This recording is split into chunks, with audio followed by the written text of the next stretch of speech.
nahihirapan siyang mamili between pagiging OFW or uuwi na lang sa Pilipinas para mag for good.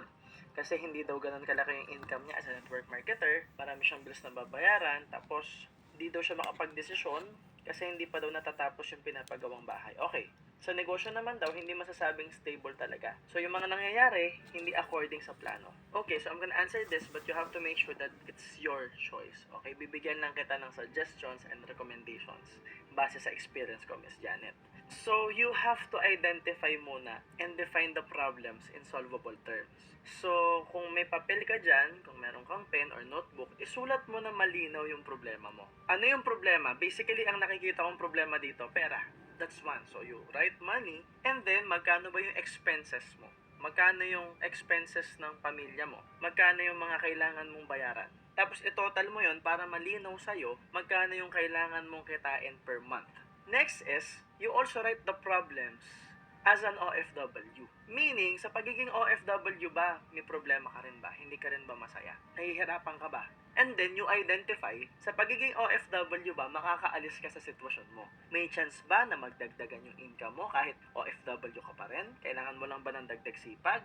Kailangan mo lang ba ng dagdag structure? Or wala talagang possibility na habang OFW ka, ay madagdagan yung income mo? Okay? Kasi kung walang possibility, malinaw na yung dapat mong gawin. But if there's a possibility at kaya mo namang gawin, why not? Para lang sa emotions mo, sa utak mo, mas secured ka. Na bago ka mag full-time as an entrepreneur, as a businessman, bago ka mag for good sa Philippines, makapag-build ka muna ng foundation. So, ibig sabihin, kung pwede namang stay ka muna dyan, and then hatawin mo yung negosyo, mag-build ka ng network, sacrifice muna ng konti for a short period of time, pero isaset mo yung goal mamaya pag-uusapan natin yan. Para pag nag full time ka, meron kang pundasyon. May konti kang ipon, may konti kang hawak. Tapos alam mo na sure kang mapupush mo yung network mo. Kumbaga, meron ka nang nabuild na grupo. Now, I also want you to write, teka, pag ako ba pumunta sa Pilipinas, ano yung problema at ano yung benefit?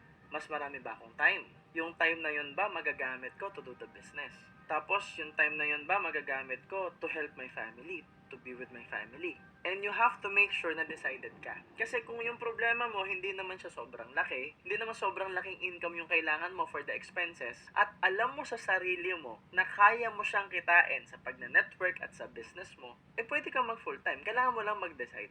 But you have to understand that you must be decided. Ibig sabihin ng decided, whatever it takes, pagbalik mo sa Pilipinas, ang trato mo sa sarili mo, para ka pa ring employed. Okay? Para ka pa ring nagtatrabaho. Kasi ito yung problema sa mga nagpo-full-time sa negosyo. Nung nagtatrabaho, maliit ang income, sobrang sipag. Nung nagne-negosyo, may malaking potential income, saka pa tinamad. So, dapat, ang trato mo sa sarili mo, nagtatrabaho ka pa rin.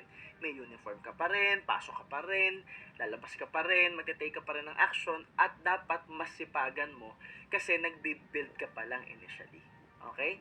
So, ibig sabihin, kung yung pagiging OFW, nakaka-apekto na sa'yo, hindi ka na talaga masaya, sobrang drain na drain ka na, at wala na talagang pag-asa, yung pagiging OFW. Kasi, syempre, magkakaiba ng klase ng OFW eh. May mga OFW talaga na sobrang sagad sa trabaho at hindi makapag-business. Madali na yung choice na gagawin mo dito. You just have to decide. So, kung pwede naman, OFW, and then you do the network marketing business on the side, tapos, mag-set ka ng goal, 3 months, uuwi na ako, dapat ganon. Dapat may deadline. 3 months, uuwi ako sa Pilipinas, so dapat ito na yung kinikita ko sa network, dapat ito na yung kinikita ko sa negosyo. And if possible, wag mo munang dagdagan yung gastos mo. Kasi kung gusto mo mag full-time, hindi ka pwedeng magdagdag ng gastos. Dapat magbawas ka muna ng gastos. Kapag kumikita ka na ng malaki, saka mo na ituloy yung pwede mong pagkagastosan. Ang mahalaga lang is na ipoprovide mo yung kailangan ng anak mo at ng partner mo. Okay tayo doon? So, balitahaan mo kami sa pipiliin mo, and whatever you will choose, we are here to support you. Yun lang, Miss Janet, and see you soon.